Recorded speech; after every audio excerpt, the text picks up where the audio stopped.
আজকের এই ভিডিওতে আমরা এপিজে আব্দুল কালামের কিছু মূল্যবান বাণী আলোচনা করব। যেই বাণীটি আপনার ভালো লাগবে, আপনার জীবনের সাথে মিল থাকবে, সেটি কমেন্ট করে অবশ্যই জানাবেন। প্রতিদিন সকালে এই 5টি লাইন বলো। আমি সেরা, আমি করতে পারি, সৃষ্টিকর্তা সবসময় আমার সঙ্গে আছে, আমি জয়ী, আজ দিনটা আমার। তুমি যদি তোমার কাজকে স্যালুট করো, দেখো তোমাকে আর কাউকে স্যালুট করতে হবে না। কিন্তু তুমি যদি তোমার কাজকে অসম্মান করো, অমর্যাদা করো, ফাঁকি দাও, তাহলে তোমার সবাইকে স্যালুট করতে হবে। কাউকে হারিয়ে দেওয়াটা খুব সহজ, কিন্তু কঠিন হলো কারো মন জয় করা। বৃষ্টি শুরু হলে সব পাখি কোথাও না কোথাও আশ্রয় খোঁজে, কিন্তু ঈগল মেঘের উপর দিয়ে উড়ে বৃষ্টিকে এড়িয়ে যায়। যারা মন থেকে কাজ করে না তারা আসলে কিছুই পায় না, আর পেলেও সেটা হয় অর্ধেক হৃদয়ের সফলতা। তাতে সবসময় একরকম তিক্ততা থেকে যায়। প্রথম সাফল্যের পর বসে থেকো না, কারণ দ্বিতীয়বার যখন তুমি ব্যর্থ হবে তখন অনেকেই বলবে প্রথমটিতে শুধু ভাগ্যের জোরে সফল হয়েছিলে।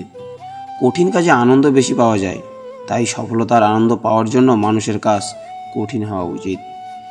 জীবন ও সময় পৃথিবীর শ্রেষ্ঠ শিক্ষক। জীবন শেখায় সময়কে ভালোভাবে ব্যবহার করতে, আর সময় শেখায় জীবনের মূল্য দিতে। জাতির সবচেয়ে ভালো মেধা ক্লাসরুমের শেষ বেঞ্চ থেকে পাওয়া যেতে পারে। নেতা সমস্যায় ভয় পান না, বরং সমস্যার মোকাবিলা করতে জানবেন। তাকে কাজ করতে হবে সততার সঙ্গে। উদার ব্যক্তিরা ধর্মকে ব্যবহার করে বন্ধুত্বের হাত বাড়ান, কিন্তু সংকীর্ণ মনস্করা ধর্মকে যুদ্ধের অস্ত্র হিসেবে ব্যবহার করে। তুমি যদি সূর্যের মতো আলো ছড়াতে চাও, তাহলে আগে সূর্যের মতো পড়তে শেখো। মানুষ তার ভবিষ্যৎ পরিবর্তন করতে পারে না, কিন্তু অভ্যাস পরিবর্তন করতে পারে। অভ্যাসই মানুষের ভবিষ্যৎ পরিবর্তন করে দেয়। স্বপ্ন পূরণ না হওয়া পর্যন্ত স্বপ্ন দেখে যাও। স্বপ্ন সেটা নয় যা তুমি ঘুমিয়ে ঘুমিয়ে দেখো, স্বপ্ন হলো সেটাই যা তোমাকে ঘুমোতে দেয় না। সফলতার গল্প পড়ো না, কারণ তা থেকে তুমি শুধু গল্পটাই পাবে। ব্যর্থতার গল্প পড়ো, তাহলে সফল হওয়ার কিছু উপায় পাবে। একটি ভালো বই 100 ভালো বন্ধু সমান, কিন্তু একজন ভালো বন্ধু একটি লাইব্রেরির সমান।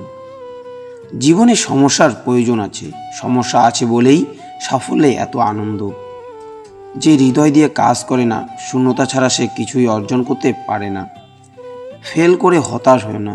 ইংরেজি শব্দ ফেইল মানে ফার্স্ট অ্যাটেম্প ইন লার্নিং, অর্থাৎ শেখার প্রথম ধাপ। বিফলতাই তোমাকে সফল হবার রাস্তা দেখিয়ে দেবে। সেই ভালো শিক্ষার্থী যে প্রশ্ন করে, প্রশ্ন না করলে কেউ শিখতে পারে না। শিক্ষার্থীদের প্রশ্ন করার সুযোগ দিতে হবে। সমাপ্তি মানেই শেষ নয়। ইন্ড শব্দটির মানে হচ্ছে ইফোর্ট নেভার ডাইস, অর্থাৎ প্রচেষ্টার মৃত্যু নেই। আমরা শুধু সাফল্যের উপরেই গড়ি না, ব্যর্থতার উপরেও গড়ি। একজন খারাপ ছাত্র একজন দক্ষ শিক্ষকের কাছ থেকে যা শিখতে পারে, তার চেয়ে একজন ভালো ছাত্র একজন খারাপ শিক্ষকের কাছ থেকে অনেক বেশি শিখতে পারে। উপরে তাকিয়ে আকাশটাকে দেখো, তুমি একা নও। এই মহাবিশ্ব তোমার বন্ধুর মতোই। কোনো একটা প্রশ্নের উত্তর খুঁজে পাচ্ছ না, চিন্তিত করো না। নো শব্দের মানে হচ্ছে নেক্সট অপরচুনিটি, অর্থাৎ পরবর্তী সুযোগ। স্বপ্ন স্বপ্ন স্বপ্ন স্বপ্ন দেখে যেতে হবে। স্বপ্ন না দেখলে কাজ করা যায় না। স্বপ্ন সেটা নয় যেটা তুমি ঘুমিয়ে ঘুমিয়ে দেখো।